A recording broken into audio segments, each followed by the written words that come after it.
Salut à tous, alors ça c'est un outil vibrant multifonction et c'est vraiment un outil que tous les bricoleurs devraient avoir car ça fait effectivement, comme son nom l'indique, à peu près tout.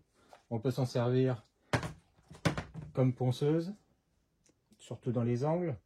On peut s'en servir pour découper le carrelage, le béton avec des lames diamantées. On peut s'en servir pour faire des petites découpes dans du plâtre, dans du bois, dans du plastique. On peut s'en servir même pour découper franchement des planches ou faire des grosses rainures dans le plâtre, encore une fois, le plastique. Pour le métal, l'aluminium maximum, bien sûr, hein. C'est des métaux durs, bah, vous allez bouffer les dents, c'est tout ce que ça va faire. Il y a même des outils sans dents qui coupent très bien le plâtre sans faire de poussière et qui vont permettre de décaper la peinture ou de gratter ou de couper également les bois tendres. Donc il y a vraiment plein d'utilités pour cet appareil.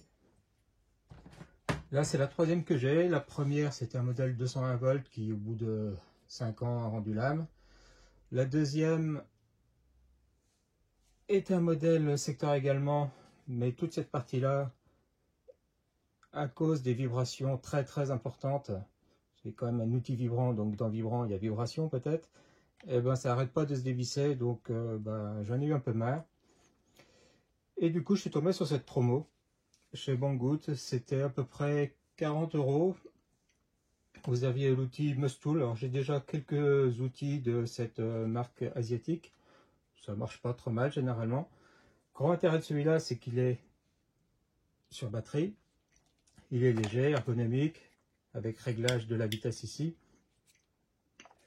Et puis surtout, il n'y a pas besoin d'outils pour changer la lame. Et puis c'est vraiment universel puisque soit on utilise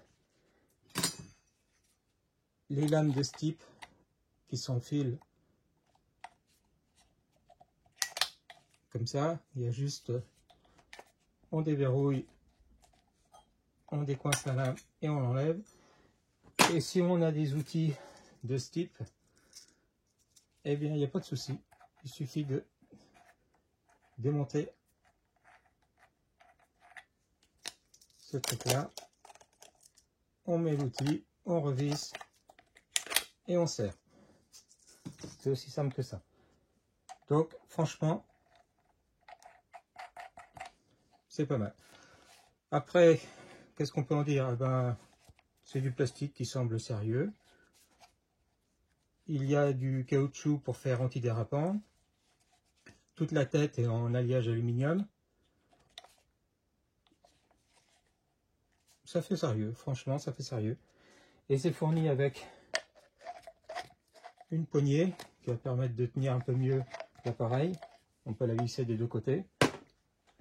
C'est fourni avec un tout petit chargeur ultra léger, 18 volts. Une notice qui vous servira franchement à rien, puisque c'est une notice tout ce qui est de plus générique sur à peu près tout ce qui se branche électriquement. Un carton, tout ce qui est de plus no-name et qui est arrivé un peu défoncé, et deux batteries de ce type. Il y a un point positif et un point négatif. Le point positif, c'est qu'il y a la jauge de batterie et surtout c'est une empreinte type Makita.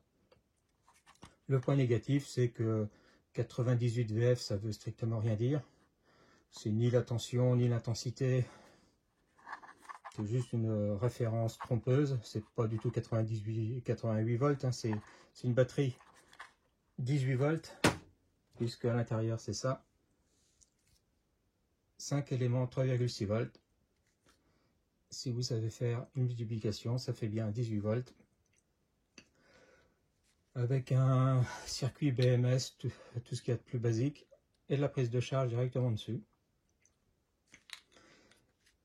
Et le souci, c'est que ça n'a pas grand chose dans le ventre. Si vous faites du ponçage gentil, il n'y a pas de souci, vous arriverez à faire fonctionner votre outil 25 minutes. Si vous vous en servez avec ce genre d'outil pour couper du carrelage, couper du béton ou un ponçage plus appliqué, eh bien cette batterie va pas durer très longtemps, on va dire. Donc c'est vraiment dommage. Le seul point, encore une fois, c'est pas le premier outil avec batterie que je teste et c'est toujours le même problème, c'est que ces batteries sont trop faibles par rapport aux outils avec lesquels ils sont fournis. Alors la solution, c'est d'acheter une batterie avec plus de chevaux. Ou si vous avez moyen d'avoir des batteries Makita, il n'y a pas de souci, prenez avec une batterie Makita parce que une batterie Makita de 5 ampères, elle fera 5 ampères. Celle-là, elle fait plutôt 3 ampères. Moi, comme j'ai déjà fait avec un autre modèle, puisque j'ai reçu 2 packs batteries, je vais en faire un seul. J'ai designé et imprimé une rehausse et je vais mettre mes 10 éléments directement dans ce pack là, ce qui fait que j'obtiendrai quelque chose qui ressemble à peu près à ça, et surtout je pourrai l'utiliser bien plus longtemps qu'avec les batteries qui sont fournies d'origine. Allez, ciao!